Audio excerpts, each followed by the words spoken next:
Hello there, everybody. It's the big guy, Scott Ferrara. It's Rob the Hammer Hammerschmidt. It is episode 183 of What up, Rugby folks? Rant. How you doing, Rob? I'm doing good, man. It's been a good week. Obviously, a lot of great rugby been going on, so I'm excited to get chatting about all this stuff happening out of North America. Absolutely. Big week, big week. Lots to talk about, but real quick, did you get and do anything rugby-wise when you were out on your vacation in Maryland? I actually, well, other than watching the both of the the conference finals matches, no, which is fine. I get You were there to little visit family. I was just wondering, if you right. Just got a break. picked up a Yeah, pet to horn around or something. Yeah, my brother doesn't live too far from where Old Glory plays over there in Germantown, but I didn't. They don't really. There's not a base of got operations there, so it was really next neat. next time you gotta go over and hit up Martin Pengelly and check out the Maryland Exiles and see if they got a match going. I'm sure they'll have an old boys match you can jump in on. 100%. Yeah, that's not a bad idea. I've forgotten that Martin lives in Maryland. Yeah. Man, I should have hit him up. But we weren't there that long, so I don't Well, want. but that would have been fun next time if you could work it in. But no, I'm glad you had some time off and you got to visit family, and that's kind of what what this is all about. It's not just about the rugby; it's about some of the downtime we get to have too, and to enjoy family. But glad you had a good time. Glad you're back. Glad we can hit up this episode. And the next thing we're going to talk about is our around the pitch.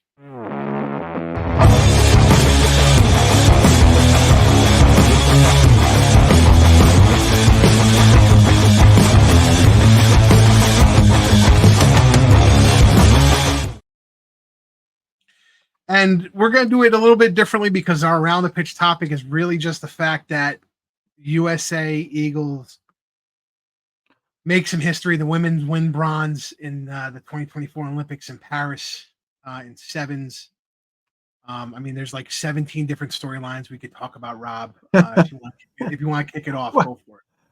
Well, I guess it's a huge win for North American women's rugby, right? I mean, as of today, the day we rolled to tape, USA wins bronze, Canada wins silver, had a really good match against New Zealand.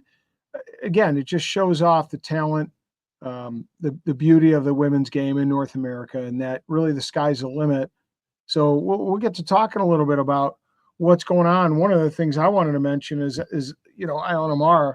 We in the States, and we that follow USA Rugby and especially the women's program really understand just kind of what kind of weight she carries on social media and just how much of a following she is. And the funny thing is I think she has a potential to, when I say this, I want to be careful. We think of crossing over from, players or our athletes come from other sports and they cross over to rugby. But I'm saying she has the ability, her message has the ability to cross over into different sports, women's sports. I mean, I coach girls wrestling. And I posted a couple different things on this forum for girls wrestling here in the United States from IONMR. And it's all about body positivity. And, it's as long as you're healthy and you're healthy about the way you go about your habits, that it's okay to be a different size. It's okay to look different. And her message is really strong about not just being okay with it, but it's okay to be feminine. It's okay to be physical. It's okay to be able to play contact sports. And girls shouldn't fear it. And one of the things as a girls wrestling coach that I recognize is if you can get girls to overcome that fear, that stigma, in wrestling and rugby, I think are two of those most prominent perceived masculine sports. Get over that fear that it doesn't have to be a masculine sport. You can be tough, physical. You can be a beast and still be feminine and still be a beauty. And it's one of the things I try to, really always talk about with my girls. And I think it has that ability to cross over into a lot of different women's sports. So Rob knows I'm kind of fired up about this subject because the amount of people online that are talking shit about women's rugby and these dudes whose pisha deal is like the size of a fucking acorn, their balls are non-existent. As our buddy Lance from Great American Rugby said, these backup D4 flankers and how much better they are than the women. When you and I know that in the open field, Alev Kelter is smoking all those motherfuckers. Dude, shit. She's a friggin' animal. It fires me up because one, why aren't you celebrating the fact that North America came in second and third in the world both of those teams beating a really good Australian team. You know, And sorry to interrupt your why? flow, but Fucking why? no, I don't know. But I mean, you think about the results that Canada and the United States put up against the gold medalists, against New Zealand. Both of them had some very good matches against that. I would argue one of the most dominant teams that we've seen in women's rugby. And think about it, Canada beat them in 15s not too long ago. Yeah. So I mean, and them coming with a really close match. I think it was what, 1914? I think was the final. Was something like that for the gold medal match, and it was 14-12 final for USA beating Australia. I don't understand as a man how you think, one, this is acceptable. That's acceptable behavior. Two, how you want to gatekeep the sport that's all about inclusion. I mean, we have leagues, we have wheelchair rugby's in the Paralympics. They have wheelchair rugby league. They have all inclusive. I talked about the Leicester Tigers in one of my Let's Get Hot episodes. It's going to come out soon about they have an inclusive rugby league. It's union, but they play in a league with people with disabilities. It's typical thinking people and people with mental disabilities coming together and playing rugby because we're inclusive. And what the fuck? Why would you want to gate? It's those same motherfuckers that gatekeep the game from new fans. And they were, Alona Mar, what has she done? It doesn't matter what the fuck she's done. She's the number one followed rugby player on Instagram. Yeah, not fucking Quade Cooper, not fucking DuPont. No offense to Cam Dolan, not fucking Cam Dolan. Although Cam's not one of those. He's not a social media guy. But my point being, it's a woman and it's a USA Eagle. Right, like 1.6 million views on Instagram and 1.4 in Instagram, 1.6 in TikTok. And I guess it's not just that midget mentality, but it's also the mentality of gatekeeping our sport when we're a minority sport in the United States. Like, we're in our infancy, and if we're going to grow this game, if people are not smart enough to understand the importance of growing game on the women's side in order to grow the game at large, then they're infantile, in their thought process. Because I always say this, women that play rugby become, in many cases, moms that support rugby later on down the road, right? We have to grow the sport. And just like any sport, a person that can be successful in a sport and have that, that fire, that drive, that compassion, that teamwork, that work ethic, generally become successful people in society. I mean, Sam Sullivan's a captain, an active duty captain in the United States Army. Man, yeah. And playing rugby. And it just it boggles my mind, because either the best is these guys with the, like I said, the little piece of deals like a fucking acorn are the same guys who bitch about grassroots rugby, and this is how grassroots rugby expands, because this is how the younger generation looks at content. It's through TikTok and all this shit. Right. Well, and you look at the USA soccer or women's soccer team. I went to a game at a high school, for Christ's sake. I mean, the stands were filled, but it was, 2,000 or 3,000 people. But there were girls that were, little girls that were clamoring to meet Mia Hamm, right? Clamoring to meet Brandy Chastain, clamoring to meet, the women on that team.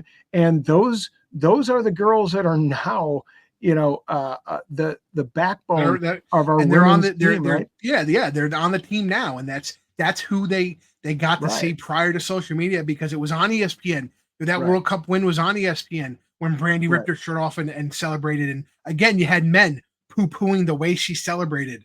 And meanwhile, everybody else, I mean, my father included, was like, this is fucking amazing. Yeah. My father's not a soccer guy, but he understood the moment when he saw it, and I think people who want to gatekeep that and be that asshole, we don't need in our sport to be a fan. And it just fucking annoys me. And then you have these people. There's one guy, and I rarely get into this, arguments on social media, but I had to send this to Rob. There's one guy on Facebook who said, bear with me, I'm just bringing it up. He said, this shows the Olympics is just another notch up compared to World Cup, Commonwealth Games, and Sevens HSBC series, because that doesn't matter. And I was like, dude, what? I was like, immediately, I knew in my head I was right, but I had to double check. So I pulled up the standings for the HSBC women's. So I'll break it down this way. I'm going to tell you how the people ended in the Olympics versus how they ended in the 7 series prior to the start of the Olympics. So New Zealand won the gold medal. They were first in the HSBC 7 series this year. Canada won silver. They were 5th. USA were in bronze. They were 4th. Australia came in 4th place in the Olympics, was 2nd place in the 7 series, and France came in 5th place and was 3rd place in HSBC. That means all top 5 women teams in HSBC series were in the top 5 of the Olympics. To me, that means they're facing competition month in and month out in the HSBC 7 series. There's no dilution of what's going on in that competition. No. And the iron sharpens iron in that competition. That should, unfortunately, Fijiana, they were 6th in HSBC. They got the wooden spoon this year. They just had a bad tournament. That shit happens. But my point being, 5 out of 5 were the top 5 in the Olympics. Yeah, like, what are we talking about? That's consistent.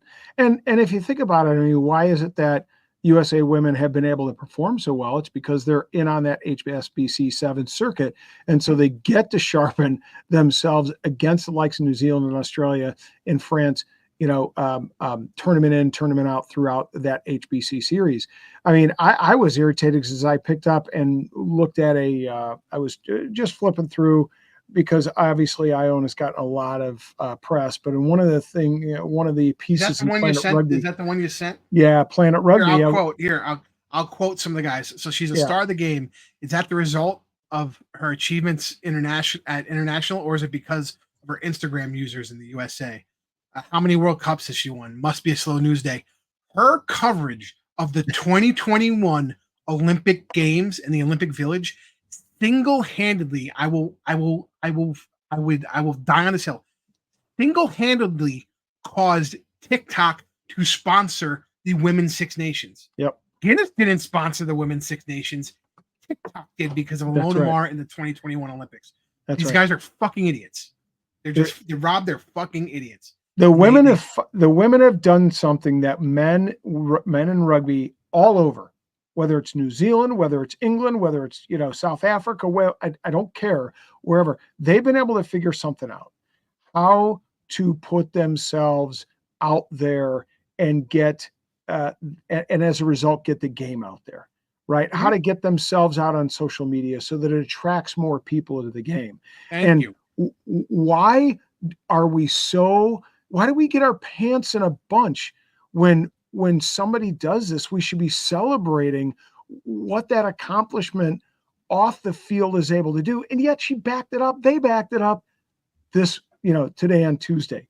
And it was absolutely amazing. She played great. And you know me. She played phenomenal. Alev Kelter, amazing. Yes. You know what I mean? Nia Tapper. Steph Ravetti. Yeah. Nia Tapper captaining the team, going out, winning, being again the first Eagles team to win to win a medal in 7s. Now, we did win technically 15s in I think 1920 and 1924. But to be honest, I believe there was only 3 teams we played against, so somebody was going to win the gold. I'm saying in the modern era, the first and the first 7s Eagles to win a medal. Nia Tapper, what a shift this Olympic run, what a career. Again, another person who's worked hard, especially in that South Midwest area, to involve youth, get people involved in youth rugby, in Charlotte, in Memphis, and in all those places, a lot of places that are downtrodden with poverty. She's in there hands-on, going to these clinics, showing people that you can make the most of yourself despite your situation. Right. And maybe rugby might not be the solution for her. For you, but it was a solution for her to go and achieve something she didn't know was possible. And the message is, regardless if rugby isn't for you, that's fine. Find something else it is. But the point is that be a strong, independent woman in your own right. Do what makes you happy. Do what you love. Find your passion. Be good at it. Show the world how good you can be. What's not to like about that message? And 2 other things I'd like to mention about this accomplishment. Like, for many, sometimes I get upset when I see that, and I think this happens in USA because we've had so much athletic success. When our teams, our individuals get like a silver or a bronze, it's seen as they lost. Bullshit. Like the women on that team, did you see how absolutely excited they were? We have our first women's coach to win a gold medal.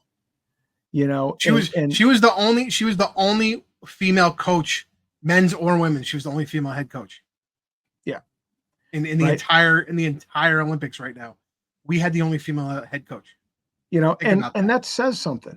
And then the other thing is, and Scott, maybe you'll tag this when we posted on socials, but I put it up on the MLR fan zone. CBS Morning did a 3 or 4 minute special with Ilona Mar. I mean, and again, the message that sent was so positive for young female athletes that I'd encourage any mother or father, if you have a female athlete aspiring in any sport, to have them watch that, because it's truly inspirational. Shout out to my mom's best friend, Jess Cohan. She's one of the producers on the CBS Sunday Morning Show that had a whole bunch of those about Ilona Mar and the women's team and everybody, and it was great. And Emily Bidwell, again, being the only female head coach, men's or women's side, winning the bronze, pushing the team to get the results we need. And then on top of that, a lot of people might have seen that there was a $4 million private investment made into the women's sevens program. So Michelle Kang, who's owner of the Washington Spirit, and then a French and English women's soccer clubs, has given $4 million over the course of the next 4 years to USA women's sevens rugby team to support them with improved resources for the players and coaching staff in anticipation of the Olympics in Los Angeles. Now, Michelle Kang created a organization called Kaniska Sports International, which she has funded with a $50 million investment. And that is to, hold on, let me get the quote here. That is a $50 million philanthropic contribution from Kang, which aims to revolutionize training methods and unlock athletic potential for all female athletes through research, education, and information. And again, $4 million of those dollars are dedicated over the next 4 years to the USA women's rugby sevens for us to get the gold on home soil in 2028. Right. I mean, it's huge. That's huge. And by the way, can we also say overall kudos to all the women that played in that sevens tournament? Because day one, they set a record of 66,000 fans to fill that arena. Mm-hmm.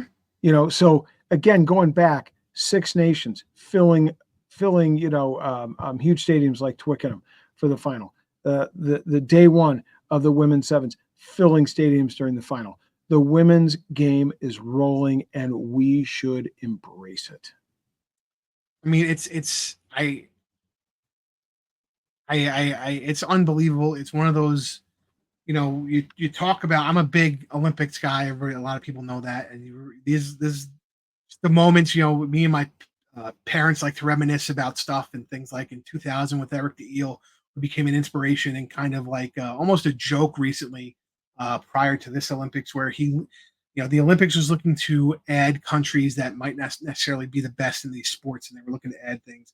I believe he was from like Equatorial Guinea, and he learned to swim in a pool in a motel in his country. And he gets up on the starting blocks, and he's with 2 other guys, and they fall. They dive off the board before the start. So now he's through. He's gonna win no matter what. And he, in front of all these people, he goes and he swims his laps he's supposed to swim, and everybody's cheering him on. And 24 years later, we're talking about a guy named Eric the Eel, who was an inspiration to people to say, you can do it because I did it. Yeah. And that's what we're trying to say here. You can do it because they did it. And it's just unbelievable. I'm unbelievably proud of these women. I'm unbelievably proud of a lot of the fans. I know I was shitting on fans before, but so many fans just, and just talking, and me and Robert in this big group chat with a bunch of the guys, and we were going nuts in this fucking group chat, and I was shouting out Doug Wilkie, and we were talking during the Canadian match, and also shout out, we're missing one of the most important parts, man. What's that? Cat Roach, Cisco Lopez, How can Mo we forget? Chowdhury. Yeah. 3 North American North American officials officials, yeah. officiating. Cat Roach was in the She was middle on for the the whistle in the semifinal. final. Yeah, she was on the whistle for the final. She was in the middle for the semifinal. Cisco and Mo were all over the place in all of those matches. I mean, that I don't think people realize is huge in the rugby community. There are not that many officials. These guys are now at the top of their game. They were in the Olympics and center stage to do what they've been doing and honing their craft. So congratulations to Mo, Cisco, and Kat. Unbelievable. And before we get to our rant, we're going to be doing a review of the conference finals and a preview. I'm going to have to edit this because I want to throw this in there. Shout out to Federico Anselmi. My man took a big shot in the Free Jacks game. Yeah, right in the back. Yeah, and again, it wasn't intentional. The ball came out for the Free Jacks, and the Free Jacks center, looking at the ball, making his run towards that gain line, didn't realize that Anselmi had kind of stepped in front of him, and he just barrels over Anselmi, and everybody gets up and makes sure everybody's okay. Knock on wood, everybody was okay. Everybody was happy. Everybody knew what was going on. And apologies all around. The player apologized for hitting him, and Selmy apologized for being in his way and fucking up his momentum. That's great with our game of rugby. And shout out to Federico Anselmi, who can, take a licking and keep on ticking. But before we get to our rant, we're going to get a word from our sponsors, dude. Yeah, let's go. When we pick up the ball, we also pick up a legacy. A legacy that stretches beyond your current team. A legacy built on the backs of those who came before you with hard work. And for those who will come after you, we promise it won't be easy. But we'll be there, supporting you on and off the field.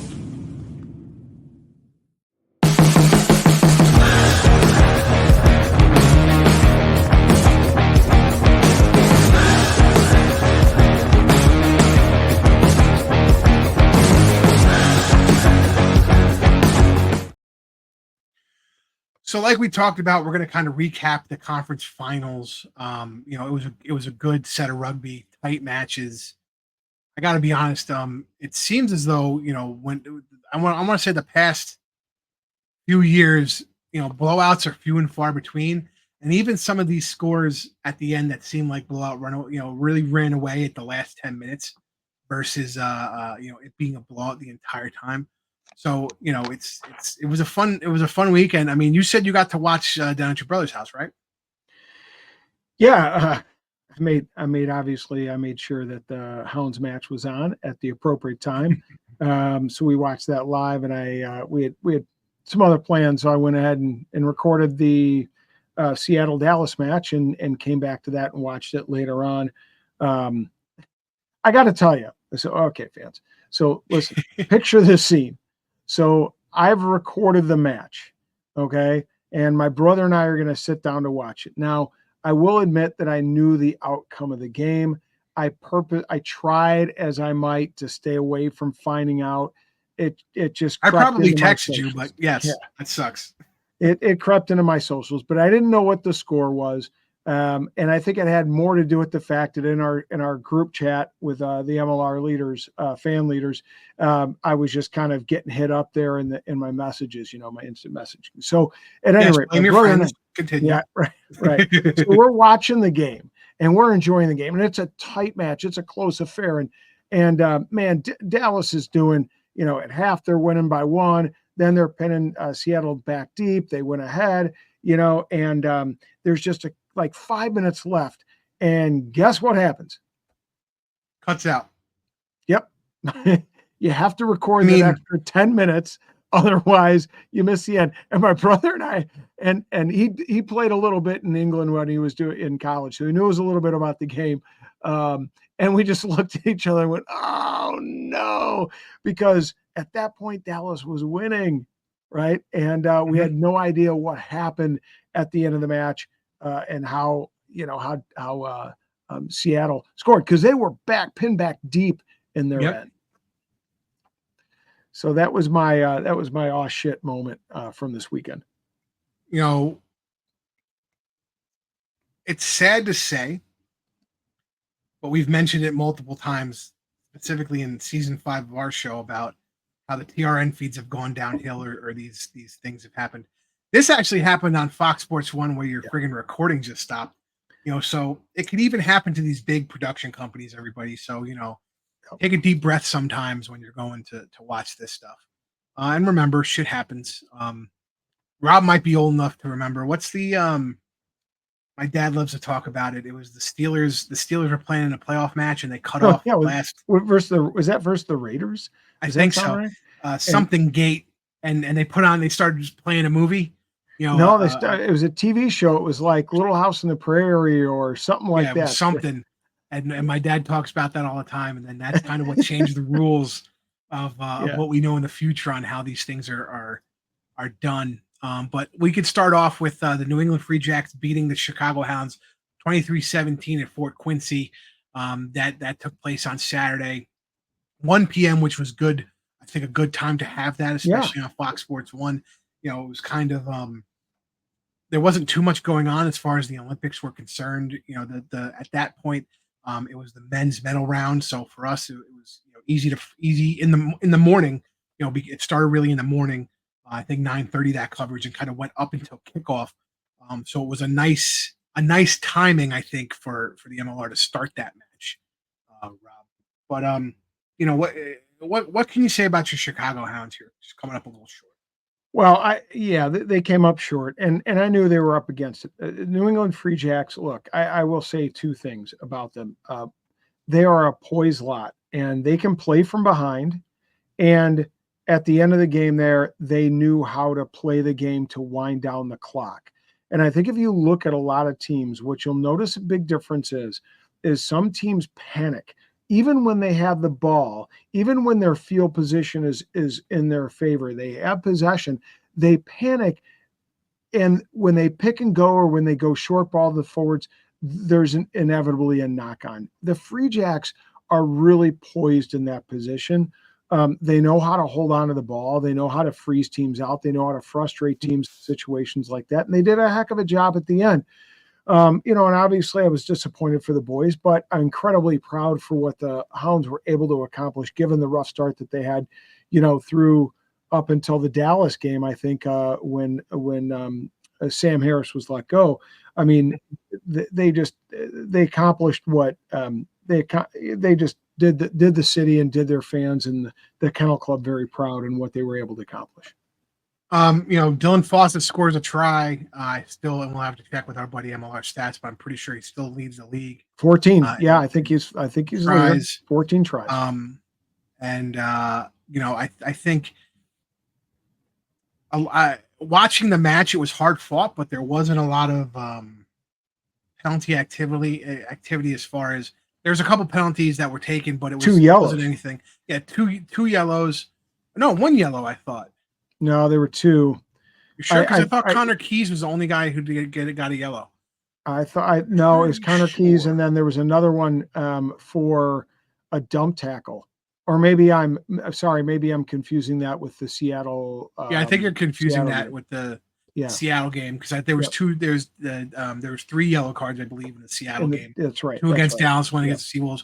This one was I think they hit him with the. Was that when he came across with a fist? Yeah. He kind of gave him like a forearm shift. No. This was after the play. It was like cynical after the play. They kind of got tied up, and he gave him a little forearm. Yeah. I think he was off his feet a little bit. And he was kind of messing around off of his feet. But yeah, it was tough. I think, to be honest, when New England brought in their subs, that kind of made the difference for them as far as grinding it out. Even though Chicago gets that maul and does what they do, very New York-esque, giving it to Dylan Fawcett to get over the line. I just feel like I don't know. I just it's like they kind of ran out of gas at the end a little bit quicker than New England did. Yeah, it was a couple of things. Reese McDonald played a hell of a game. I mean, that first try that he scored, where he came from that 15 position, and I'll talk more about Reese McDonald in that 15 position and Jason Patros when we preview the final. But I think he just comes with such vision back there. He can find space and find gaps and expose them quite well. And I think he made three would-be tacklers miss. One was, I believe it was 4, and he outran another guy. Yeah, and Cardi had a tough one, and Cardi's not. I mean, say what you will, he doesn't have great lateral movement to make an open field tackle like that. Usually is pretty sure, but he got wrong-footed. James Scott was out there at the second row, and that's just a mismatch. You never want to have your second rower up against a guy like Reese McDonald. Yeah. But it really did come down to defense. Again, the Hounds at 65th minute were up by 1. But it just again shows the poise that the Free Jacks have. They've been there, they've done that. They've, are just a really well-balanced team. Although they did get beat in the scrum, they get put under pressure. I think it's one of their vulnerabilities, but they play really good open field play, and they obviously have backs that can attack from pretty much anywhere. Leroux Milan, is in that lot, and Rousseau is a place for Dallas. Excuse me, I'll talk about him later. But Milan is a tough nut. So, and the Chicago right up until unfortunately when Mark O'Keefe knocked it on, we're right there, and when you say a guy knocked it on, really, it was a really good tackle. I think it was by Bellicana. On him to knock it out. It wasn't just like he dropped the ball. It was a nice physical hit to knock the ball loose. And then from there, New England grinds it out in the final minutes to keep that. So you talk about even if you can execute as well as you can, and sometimes the bounce just doesn't go your way in those situations. But it was a great match. Like you said, 2 tries by Reese McDonald, 1 by Andrew Quattrin. Patras only went 1 for 3 on the conversions, but a couple of those were tough. Nate Osberger and Dylan Fawcett score for Chicago. Luke Hardy's 2 for 2 on the conversions. Patras went 2 for 2 for penalties, and Luke Hardy went 1 for 2 on the penalties. Tough end of the season for Chicago, but I mean, I think they did what they wanted to accomplish. And I do think, even though being thrown for a loop as the head coach being ousted, they came together. They played well. Shout out Luke White. I believe he tore his bicep and had surgery. That was the reason he wasn't in the lineup. So shout out our buddy Luke. We really love him. We hope he's feeling better. That's a tough one. So let's move over to the Seawolves here. So that final, the Seawolves, 28, Dallas 25. Again, a close match. And it's funny because we talked about, now I don't think Seattle took Dallas for granted, but I think Dallas had some juice here. I don't know if you agree with that. Oh, for sure. We knew, I said it before the Houston match. Dallas is a dangerous team. I mean, they play with that flair and passion. When that Dallas team gets out of their kick mode and they start playing the ball from hand a little bit, they're a very dangerous team. They just have to be careful about time and place. And I think they got caught up with that at the very end of the match. Is that they would try to make one too many passes in a tough tackling situation instead of holding onto the ball, going down to ground and letting guys ruck over it, and then recycling, getting that ball going again. It's just Dallas played really well. I think they had a lot of bright spots. I mean,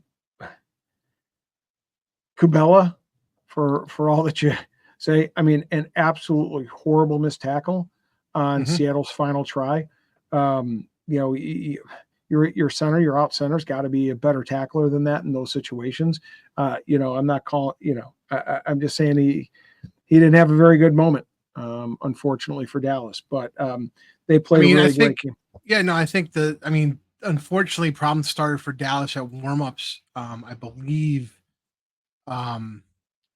it was Sam Tuafua, who's their 8-man who got injured during warmups, and Marquez Alao comes in, and don't get me wrong, he's a pro, he's next man up, but I think sometimes it kind of gets in your head, especially for a team in Dallas who this is their first time there. And then you saw a lack of discipline in the first half from Dallas. They get sent off for accumulation of penalties, and then on the ensuing line out for the, they get a maul, they collapse it, and I forgot who it was. One of the flankers gets sent off, and now they're down 2 men. Yeah, But but they did a heck of a job not giving up a Mhm. ton of points. 2 men down. Mhm. You got to commend them for that. And how about their scrum half, Oliver, who just Mhm. had some great situations, some great kicks. I think it was him that put in a 50-22 that really pinned Seattle back Yes. in the later stages of that game. And then he also had a really nice grubber through that again went in a touch about the 5 meter line, but it really put the pressure on Seattle to try to play out of their own end. And I really think, had the defensive structures held up, we might have had a different result, but boy, what a great break. I think it was Rousseau who made that break there at the end. That Yes. was, Yes, it was. with that finish by I mean, Ryan I Reese. think, he went like halfway down the field Yeah. in that final pass to Reese. And Jackals won the restart, but I believe they got a penalty in the next breakdown, and that was kind of that for Dallas. You know, it, it's tough to be down 2 men, although um,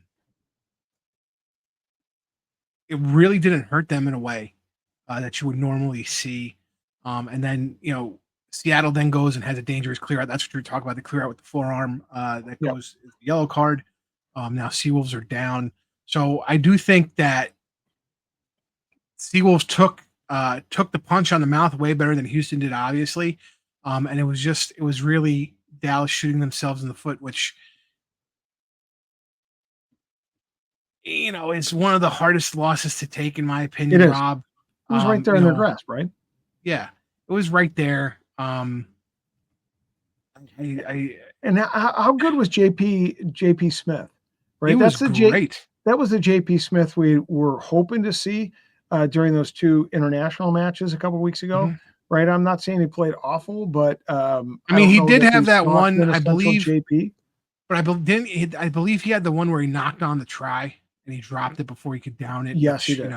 is one Yes, of he did. those, like, that's like, missing the open catch in football. Right, Like right. you were thinking about something else and just didn't execute. So you got to, you can't have those against the Free Jacks. Yep. And if that one counts, you're talking about, a score line, and assume the conversion's good, of a 9 point uh, differential versus a 3 point differential. So, like, it's it's just I don't know what else to say besides the fact that Dallas was good this year, and I had been saying it all season. I will toot my own horn, toot. A lot of their games, especially early on, were close and they lost. They were in it in the last 10 minutes. It ran away from them. And they just need to find a couple pieces to make these complete games. And they came on in the Right. second half and showed you they could do that with some of their big wins, and showing what Dallas rugby's all about. And, a little bit different instead of box kicking constantly like they did the last couple seasons. And just kind of doing their kick chase thing. They were playing rugby. They were pushing phases. They weren't just using the boot to boot, and Yeah. definitely see the difference in how that worked this year versus last year. But the Seawolves, listen, I think it's those tough wins that cement you. And the Seawolves and Free Jacks have had tough wins down the stretch, and I think this final is going to be really good, Rob. It's So let's going to be go over the really good. final. Yeah, well, before we do, a little shout out to the Seattle Wolves fans, the Seawall, if you will. Man, I mean, it shows you why it's a tough place to play, and you can say what you will about the small size of Starfire. They pack it in there, and you can really tell when they do, because that crowd makes a difference and it energizes and puts life into that team. Oh yeah. I think so. The final is going to be played in San Diego. Obviously, Yeah. we knew that at the beginning of the season. We are a couple days away. It is a 4 p.m. kickoff. It will be on Fox Sports. actually, Mm-hmm. Fox Sports. Mm-hmm. So we got a big ticket here to put on display. What should be the best rugby America has to show right now, besides the Sevens winning the bronze. But Snapdragon Stadium, shout out to all of our friends. We have a lot of friends going there from a lot of different teams. the cohort's going to be there. So if you're going to be there, go say hi to the cohort. I believe Marcus said their tailgate is in the yellow parking lot. They'll have a big sign that says the cohort. They'll have their armor on. Go say hi, have a beverage, have a sausage and peppers, take some pictures with Sean and Marcus and all those guys. You have Dallas fans going, you have Seattle fans. Matt Cartwright's going, so say hi to Matt. Take some pictures if you can. It's going to be a blast. Marshmello is DJing. We had we had Shaq DJing last year, which is cool. Now we have Marshmello DJing, which I'm sure your kids will know who Marshmello is if you don't. But let's get into the match, Rob. So first off, two teams that have been there before, so I don't think the championship jitters are going to really be a thing. Do you disagree with that? Oh, no, I 100% agree. I think this is going to be one of the best finals that we'll have seen to date, just in that you've got two, battle-hardened, playoff-hardened, playoff-experienced teams. I think you got two great coaches in Clarkey. Shout out to him, just had a birthday, and then Scott Matthew as well. I mean, two of the best coaches in the MLR, and their records prove it, and their playoff experience proves it over the last, couple seasons. The key is I want to see if Danny Creel is he went out early in that summer in the conference final. He went out with an ankle injury. It'll be interesting if he comes back in. I think he's one of, I don't want to say underrated, but he's one of those guys that just is a steady difference maker in that team. He does little things that turn up the heat on the opposition. It doesn't have to be flashy. No, but he's an absolute beast in contact. Makes the ball available. He makes breaks. So I think if Seattle doesn't have Danny Creel come this weekend, I think that's a serious and significant disadvantage. I'm not going to disparage the other players in the team. I just think he's that good. I just think so much of him. Obviously, Rousseau's a hell of a player and can fill that gap. For me, on the other side, I think the key for Seattle is to disrupt Potty.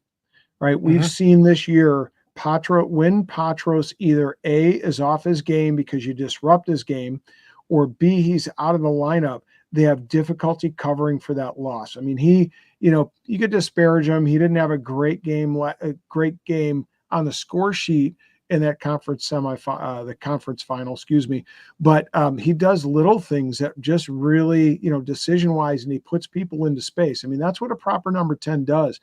And so when you put a hit on him, when you make him feel the weight of the defense, you can really take him out of his game. And that happened a couple of times this year, and New England lost when it did.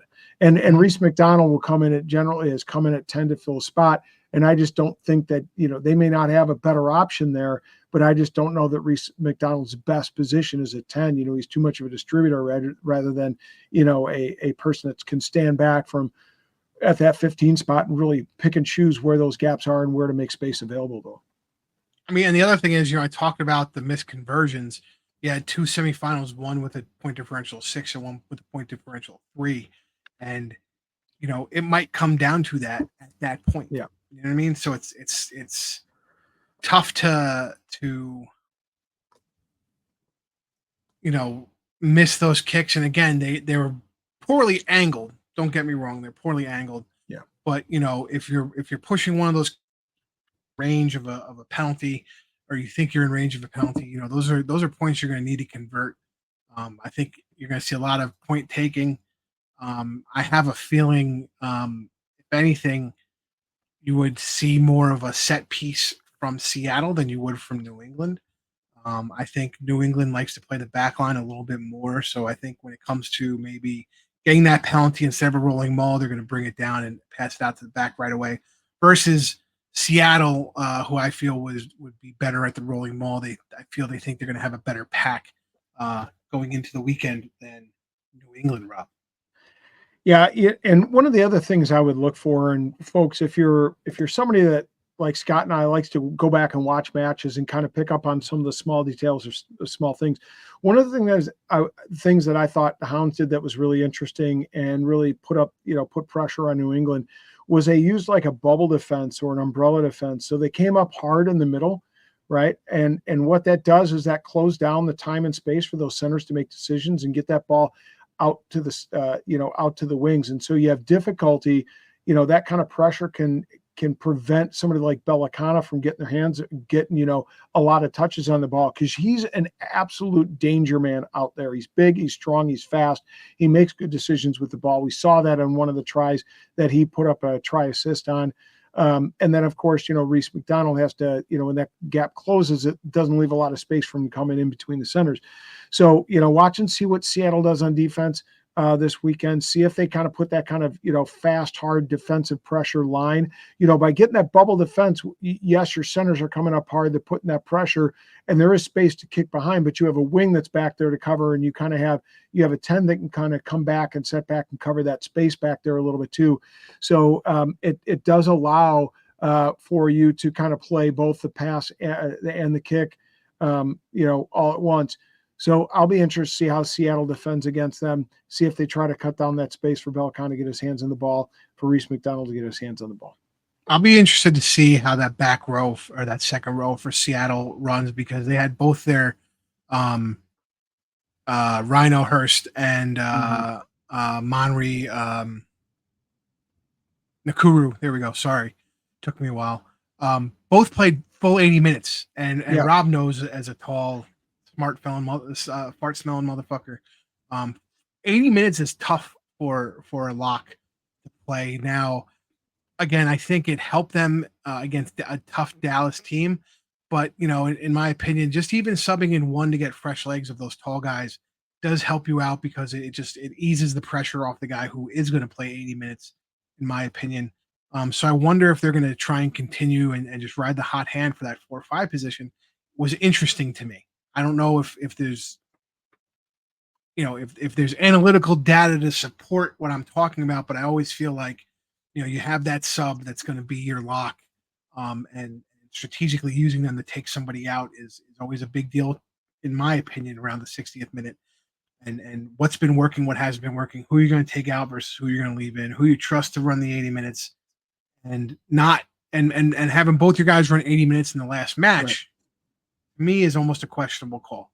Now, again, I know it was tight, but you do have to think, I can't run these guys out too much if I'm going to win this match. You know what I mean? Yeah, no, for sure. And if you look at the Hounds, they traditionally, at least in the last 3 games and in the playoffs, they would have usually Tucks come in at second row to alleviate some of that pressure, and occasionally Ben Landry would do that early on in the season when he was available. Would come on and relieve some of that pressure for James Scott and for George Merrick. So they would have that second row, and it's interesting that Seattle didn't opt to do that. Now, one individual that, again, I'll be interested to see if they run out on the pitch this weekend for Seattle is none other than my guy Devin Short. Big shout out to Devin D. Short. He was traded from Knoll in the offseason. A lot of people were shocked by that, and then he was not playing for Seattle early in the season. We're hoping to get an RPK going with D. Short. He tells me he's coming on, so I'm going to hold him to it. If you're listening, my man. So at any rate, we'll let him talk about what kept him out early in the season if we get that interview. But he came in, and if you notice, once he came into the side, he's been a mainstay on that side at loose forward. And in the match 2 weeks ago, in the conference semifinal, he actually broke 2 fingers. So he had surgery to those 2 fingers. I chatted with him over DM, and he said, if they make it to the final, his intent was to play. I don't know how you play rugby with 2 broken fingers, but he's. I mean, you tape them together, and it's 2 weeks after surgery, and that's kind of that. I mean, again, he makes it hard to pass, but he can tackle. Yeah, but and I do think, with him there in the lineup, that's a 6, 7, 8 combination, really good with Droste, Heine, and Taylor. Pago, I think is always a great play, no matter what. I think he pushes exactly what you need. He pushes the aggression. He works hard in that pack. And if you're looking at, let's say, New England, I think the 6, 7, 8 match very match very well up against each other. Who's the 6th for New England? Dadelson. Yeah. He's been really great. You have Holden Yogurt actually came in the semifinal at like the 54th minute at the 9, which I found interesting. It seemed a little early to me. You figure you wanted to push out Oscar Lennon to like 60, 62 maybe. So 54 was a little, you just came back out the sheds, really. Like it's been less than 15 minutes. Like what's going on? But again, I'm not there. I don't have the analytics, to look at. But it was just interesting to me. Because Higgins came on for McCarthy at like the 60th minute. Yeah. So you want to give a prediction? Who's a winner here? As much as it pains me to say this, I think it's going to be New England by 2. I got to tell you, I met a lot of the New England players, and I know a few of them very well. And they're genuinely, it's a great group of guys, and it's a great organization. Okay, Mags does a phenomenal job. Matthew does a great job. Shout out to my guy Wheels, Thomas Grant, love him. But man, their fans make it hard to like that team. So while I want to see Seattle win, obviously Chango's one of my guys, and D Short's one of my guys, and a big fan of Danny Creel, as I've talked about, and of course JP Smith, and a lot of guys I like on that team. I'm going with New England by 2. They've been there, done that. Like I said earlier, I think a big part of them is they show poise when the pressure's on, and they're able to withstand the pressure. I think if D Short comes back in the lineup, that gives Seattle a chance to maybe make some moves here. I'm going to go Seattle by 3. I think our buddy Sam Windsor comes off the bench and either kicks a penalty or maybe a drop kick to win. And I think probably that happens around the 76th, 78th minute. And then there's a big shout out to big shout out to Sam. He had a really nice game. Yeah, he played a really great game. Yeah. And then I think the Seawall shuts, the Free Jacks down the last couple minutes.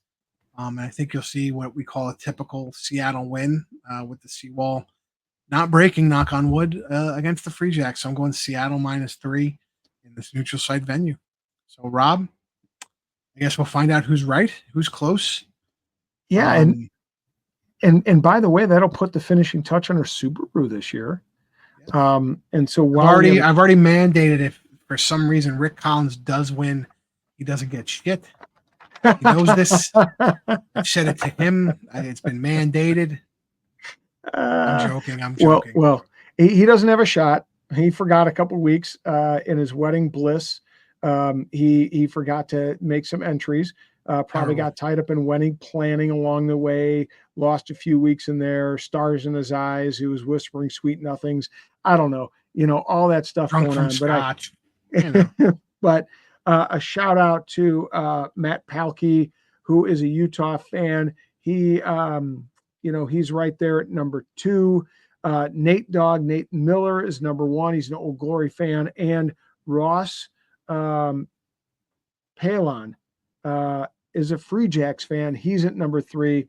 And PR Hammerschmidt, you fell by the wayside last weekend. So you better choose wisely and get all the money this weekend and pick the points and everything else in order to put yourself in a position to win some quality gift cards. So you can buy some merch, because remember, folks, the city jerseys have all been released. They're all available on Shop MLR, and there are a lot of size variations available for you to pick up your favorite team's merch. Pick up a city kit. I think a lot of us have seen the city kit entries, and they've grown on all of us. So pick them up. Notice I've got a little bit of a tux. I've got a Hounds one back here, signed by and worn by none other than Brad Tucker. So one of my favorite dudes on the Hounds for sure. So you can pick yourself up one that you can wear, and you can even get a number on it. And while we're talking about numbers, don't forget, we have got a fall rugby season happening. 15s is happening. You know your team needs kit. Go to Rugby now. Sign up to get a quote for some sweet Adidas kit for your team. They got 14 options there that you can pick from and get all kinds of color and variations within those. You can get, shoulder epaulets with Adidas, stripes on there. You can do all kinds of things with your sponsorships and where you're going to put that on your kit. And then they have a plethora of shorts and tracksuits and backpacks and socks and Adidas boots you can put your feet in so that they feel comfy and cozy, making that goose step, that you're going to make this fall on the rugby pitch. So go to Rugby Now right now and use MLR stats to get yourself some 15% off of your personal order when you go to shop MLR. So get it. Absolutely. Get ready for your 15th season. I'm Scott the Big Guy Farrar. That's Rob the Hammer Hammerschmidt. 180. Enjoy the final. Yeah, enjoy the final. 183 is done and dusted. Raise a couple pints a couple minutes before to a great end to a nice MLR season. We'll see you next week. See ya.